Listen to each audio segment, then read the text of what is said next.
Welcome back to Barrel Brothers, where as you can see, things have changed a bit. Stay tuned.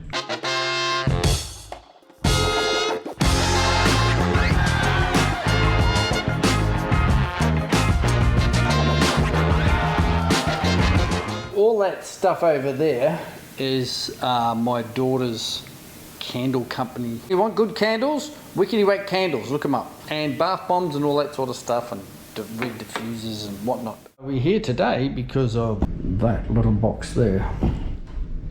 We're on the Spacia today, and oh, you can see it in the background. This here, look at that. So in the meantime, I bought a square of land. I think it's a foot square of land in Scotland, and now I am a lord. You may refer to me as Lord Mark now. Anyway.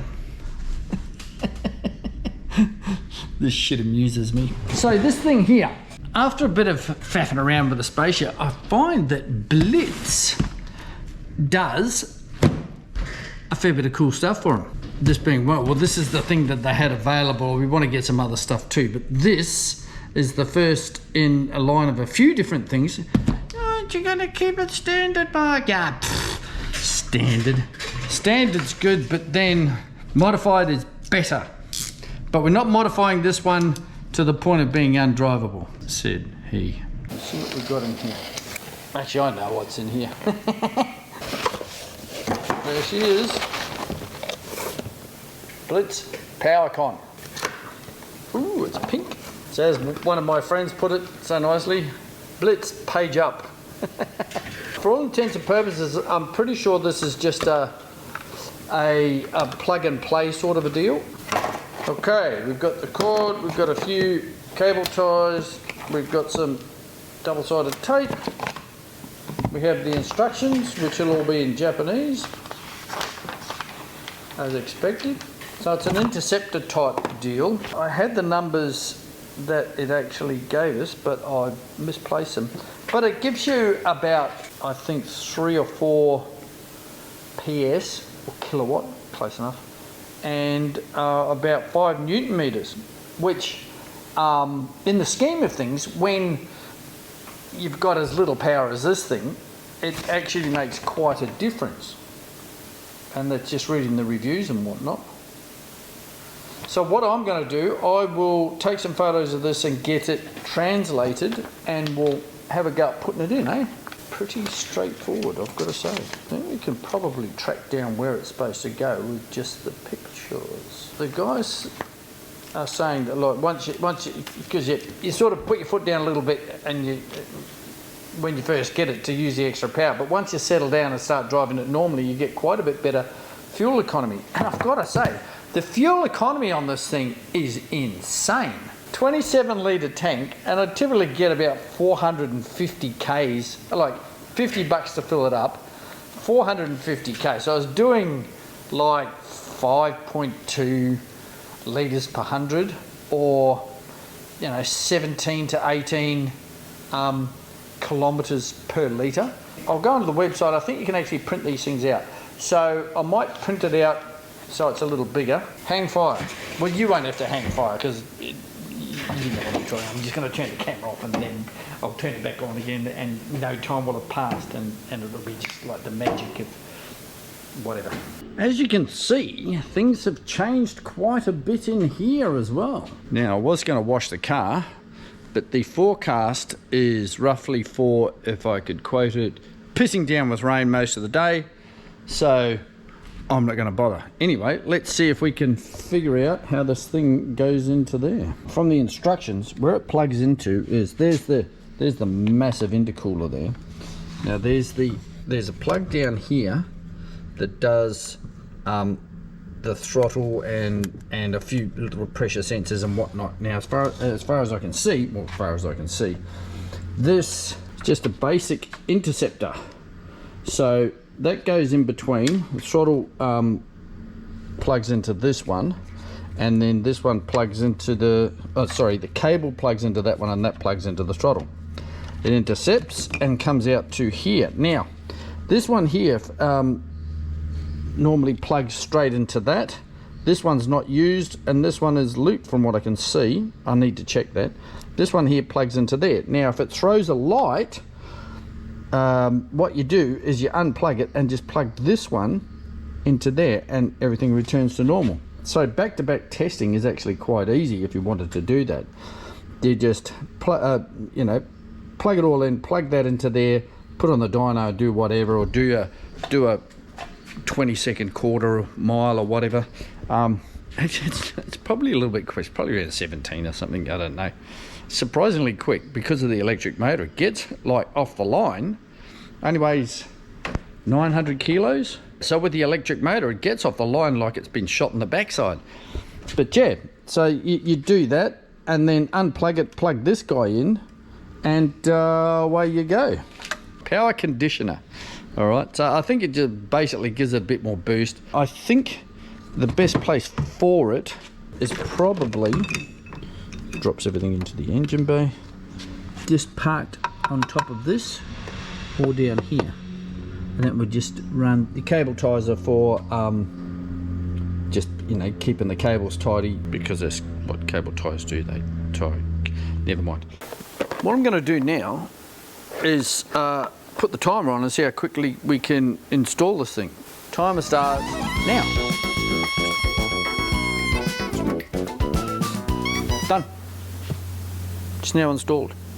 I mean, I've got to use some cable ties and some double-sided tape to stick it down, but that is installed. And to uninstall or set it back to normal, you just unplug it there and plug this one in, and that reverts it to standard. So seriously, ridiculously easy. Easiest thing I've ever installed. All right, I'll do a bit of farting around and use my cable ties up and my double-sided tape. Wrap this connection up with some tape, just keep the water and stuff out of it and just make sure it stays together. I'll find a good route for it, so route, place to put it where it's not going to get in the way of anything. Maybe on that air conditioning line. When you freeze metals, doesn't it make them more conductive? Wouldn't that give me more power? And another thing I've been wondering, okay, so things fall faster in a vacuum, right? Okay, with that in mind, so gravity, the amount you weigh on Earth when you stand on a scales, gravity is basically you falling towards the center of the Earth because of gravity, and it's falling. So if you stand on scales, that is the measurement of your not falling, basically. Okay, got that? All right, so with that in mind, if I turn on the exhaust fan inducing a vacuum in the bathroom, how come I don't weigh more on the scales? I'll route this wiring now. Here is our intercept cable plugged in here, and the other end is plugged into what's underneath that, into the throttle body itself. So we've run the cables up, you can see around the back there, then on the air conditioning pipe right up to here, and this is the end of it here, and then our page up device is, there's the cable for that, that's just over here, so they're ready to be plugged in. Now what you can do, because that just plugs into there and you wrap it up with tape, but if it starts throwing a light or something or other, what you have to do is unplug it and plug this one into here, and it reverts back to standard. So so it says to plug these two in and then wrap them with tape. But what I might do, this one's not used in this application, so I might just put a piece of tape over that just to keep the, you know, water and junk out of it. We'll do that and it's done. New cars are good, they're so clean and nice. Why do I play around with old cars? Because they look cool. That's what I meant to tell you too. We've done a little bit of jiggling with the wheels. So if you remember, we put 6-inch wide on the back and we put some 5.5s on the front. Original wheels were a 4.5 all the way around, and the ones I grabbed them because they were available at the time, but then a pair of 6.5 plus 45s or 42s came up, which are now there, which means we've transferred the 6s up to the front here, and the fitment, excuse how dirty it is, if you look really carefully, we have a 1.5 to 2 millimeters of poke. Fat man. Yep. I wanted to get toaster plates for this, but somebody had already taken them. And then I thought, all right, what about shoebox? Somebody's already taken that too. If you can think up any good names in the comments, see what we can come up with. Got to fit it in 6 letters and numbers. And I thought toaster was good because you could go TO45TR, and that would be the you wouldn't have to pay extra for it because it's the standard numbers and letters. But we might just end up, you know, sticking with Mighty Car Mod's mod box just because it's the right yellow for a K car and it's just interesting. I've seen juice box too, which is pretty cool. Anyway, we'll get that one taped up and then we'll jump in it and take it for a bit of a drive.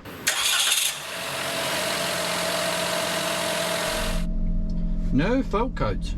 Let me turn the radio off. Let's go for a run. Does a lot of beeping, this car.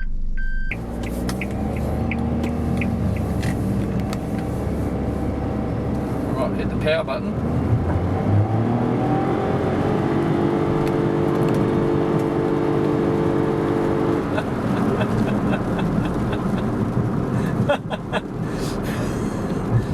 Do I sound like the clutch is slipping, you know, and but it's just picking a torque position, and this is definitely more urge. Sorry from this camera, that's bungee corded in, so yeah. Or Occy strap as we say in Australia, which is short for octopus strap. When I first came here, yes, I'm from a different country.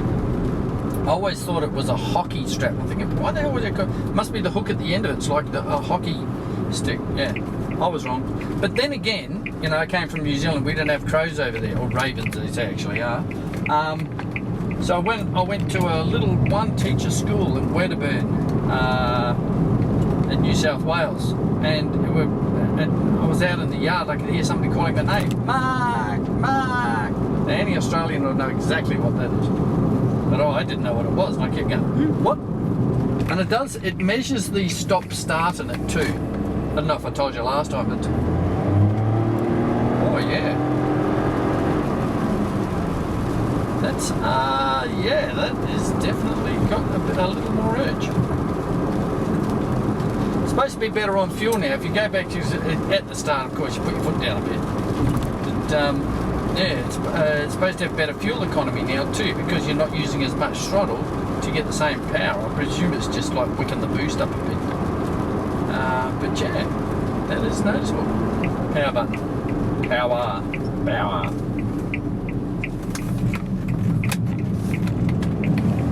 Camera's a bit wobbly. That's $6,000 there.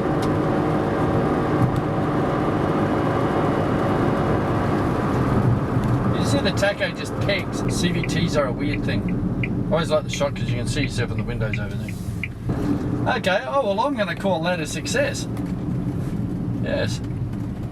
Very good. So I might let it cool down now. Well, we've warmed it up, let it cool down a little bit, and then I think we'll give it a service, which it's due for.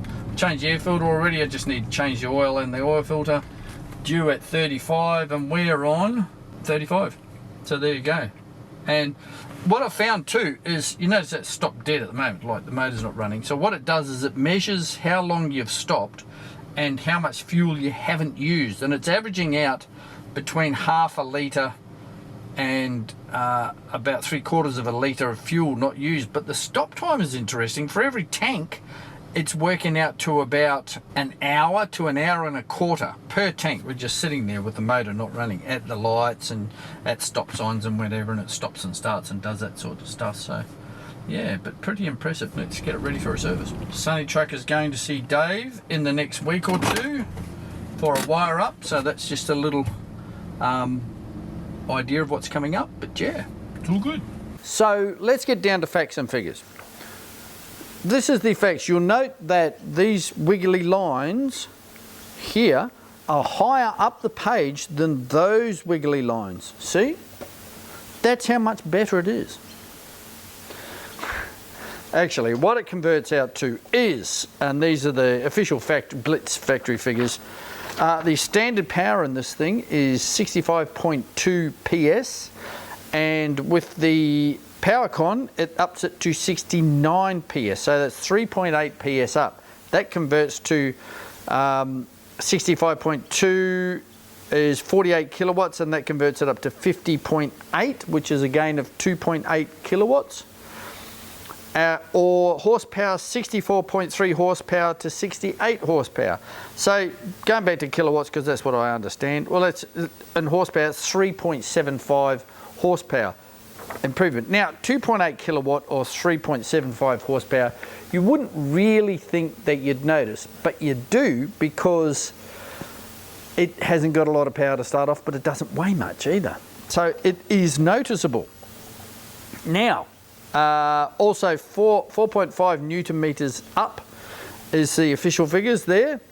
That converts to 3.3 foot-pound of torque up. So that's up from 106.4 standard to 110.9 torques. There you go. Now, I was going to do the conversion for you too. This measures it in kilometres per litre. So it averages, well, the best I've seen out of it is 19.2 kilometres per litre, and that works out to 5.2 litres per 100, which is what we do here in Australia, or 45 miles to the gallon elsewhere, US gallon that is. But just when you're normal, in the normal cut and thrust of, you know, driving it around in traffic and whatnot, it averages peaks pretty much every single time on 17.4. If I'm not watching what I'm doing, like if I'm careful, I can get it to 19.2. But 17.4 kilometres per litre on the gauge is what it sort of comes at. Haven't actually measured it with how much fuel I've put in, but I could do that. But it's right there on the gauge, so let's just believe Suzuki and say they're not pulling any strings, or they've got, you know, big petrol under the belt or something, whatever. Anyway, 17.4 kilometres per litre works out to 5.7 litres per 100. Was it the right way around? 5.2, 5.7? Yeah, 5.7 litres per 100. Of course, that's the other way around, isn't it? Which is 41 miles to the gallon out of the box. So